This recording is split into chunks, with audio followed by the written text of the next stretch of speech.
RMC, Laël, l'amour et vous, Brigitte Laël.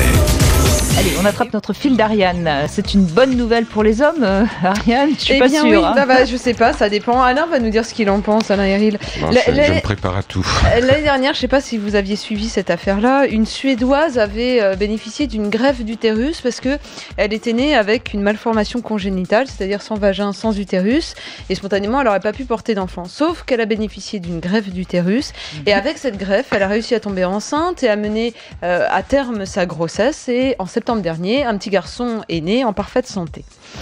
Mais à cette époque-là, des greffes d'utérus, il y a eu plusieurs personnes comme ça qui avaient été greffées, on ne s'était pas posé la question de savoir s'il était possible, envisageable de greffer un utérus sur un homme. Que je comprenne bien, cet utérus qu'on lui avait greffé, c'était un utérus qu'on avait pris sur une personne décédée ou c'était un utérus artificiel? Un utérus artificiel qui avait été greffé sur elle. Maintenant, on ne se posait pas du tout la question de savoir... Ce qui est quand même étonnant, c'est qu'elle a quand même réussi donc à nourrir le fœtus pendant 9 mois. Donc c'est quand même... j'essaye de comprendre par où sont passés le liquide amniotique, etc. Ça, je sais pas, mais je pense que tout ça a dû être très accompagné médicalement, je suppose, avec tous les éléments pour reproduire des choses quasi à l'identique du naturel. C'est ce que je veux dire. Elle n'a pas simplement mené sa grossesse normalement parce qu'on lui avait fait une greffe artificielle, d'un utérus artificiel. Elle a eu des suppléments hormonaux, évidemment, pour pousser les choses. J'imagine. Après, c'est le placenta qui s'est formé, qui a pris le relais sur les choses, et la nature a repris le dessus à partir de cette greffe. C'est comme un greffé des poumons qui va pouvoir avoir ses poumons. Alors évidemment, il aura des traitements anti-rejet, etc. Mais n'empêche qu'il peut recouvrir une vie plus ou moins normale. Et bien là, c'est la même chose pour la greffe de l'utérus. C'est là où c'est vraiment un exploit médical extraordinaire. Mais à cette époque-là, on ne se posait pas la question de savoir si c'était possible de greffer un utérus sur un homme. Enfin, peut-être qu'on se l'a posé, mais on n'osait pas trop le dire. Et bien aujourd'hui, dans ce mois-ci, Science et Vie a posé la question, le magazine, et la réponse est stupéfiante. Oui, on pourrait tout à fait, sur les mêmes procédés, greffer un utérus sur un homme. Alors non pas la manière de Thomas Betty, vous vous rappelez, il avait défrayé la chronique, c'était un transsexuel né femme qui avait changé de sexe, mais il avait ses organes féminins, donc c'était évident qu'il pouvait tomber enceinte, puisque c'était une femme à la base, même si les photos sont assez troublantes de voir cet homme barbu avec un ventre de femme enceinte. Non, là c'est vraiment un homme, peut-il être greffé? La réponse est donc oui. Là encore, il faudrait une supplémentation hormonale dans les premières semaines pour qu'ensuite le placenta prenne le relais, mais pour les questions déontologiques, eh bien jusqu'à présent, les médecins ont toujours dit que non, on ne le ferait pas. Et puis vous imaginez, ça va faire voler en éclats toutes nos représentations de la maternité, de la reproduction. Au niveau légal, si vous regardez les textes de loi en France, eh bien voilà ce qui est dit. La mère, au sens strict du terme, c'est celle qui accouche. Si demain vous greffez des utérus sur des hommes, cela voudra dire que l'homme qui accouche serait donc une mère, si on fait le raccourci. Et évidemment, il faudra changer tout ça.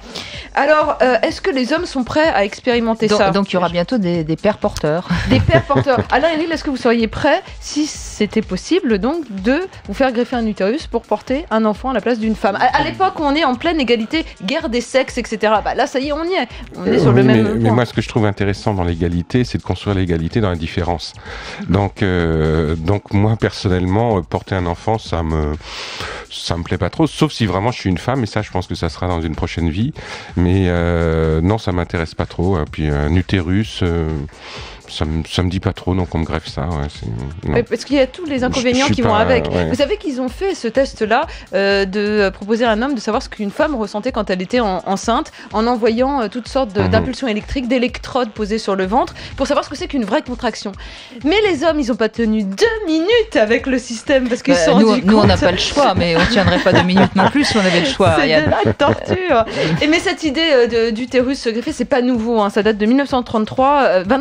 Un biologiste qui avait déjà travaillé dessus, John Haldane, qui parlait d'ectogénèse, et c'est-à-dire une grossesse menée hors du corps de la mère. Le fameux utérus, cette fois-ci pas greffé, mais artificiel. Et en 2002, c'est Hélène Hung-Ching qui avait créé in vitro un utérus artificiel comme ça. On n'en a pas beaucoup parlé, ça me paraît très étrange. Mais c'est quand même étonnant parce que, bon, je suis formidablement impressionné par tous les progrès de la médecine et c'est pour ça d'ailleurs qu'on vit de beaucoup plus vieux qu'il y a 50 ans.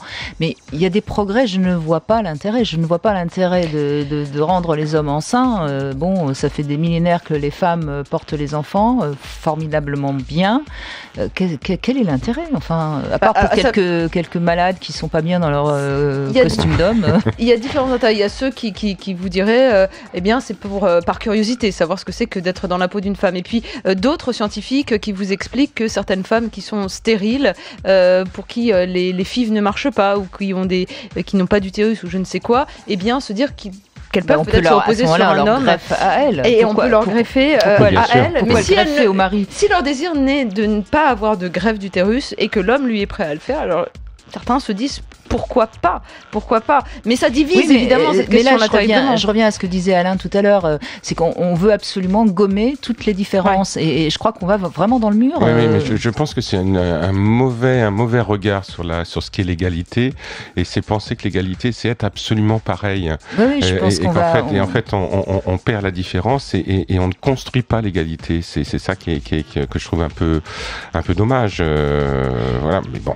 D'autant que moi je voudrais quand même rappeler que depuis des millénaires, les hommes ont un respect pour les femmes et les enfants et que je trouve que on a rien à gagner de perdre ce respect-là, quoi. Enfin.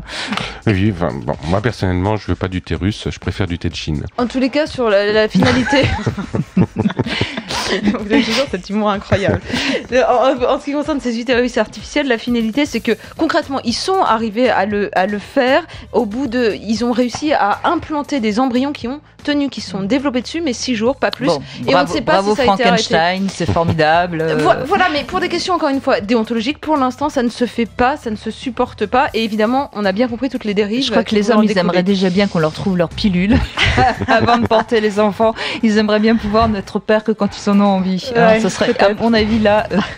Non, mais c'est vrai que cette question homme-femme et le fait que les hommes se transforment en femmes, les femmes en hommes, ça préoccupe de toute manière depuis des millénaires. On a ça même dans la mythologie grecque avec des personnages comme Tirésias ou autres. C'est une interrogation qui est présente. Mais moi, je trouve que c'est intéressant que ça reste de l'ordre de l'interrogation et que ça se traduise pas dans le réel. En tous les cas, parce qu'après, on va demander, nous, en tant que femmes, qu'on nous greffe des pénis. Bien sûr. Moi, j'aimerais bien. Moi, l'espace de 24 heures, je voudrais bien tester l'expérience, mais je veux pas que ça dure. Voilà. C'est ce qu'on appelle un fantasme. Oui. Et ça, le fantasme, c'est constructif. Mais vous verrez, quand c'est dur, c'est pas mal.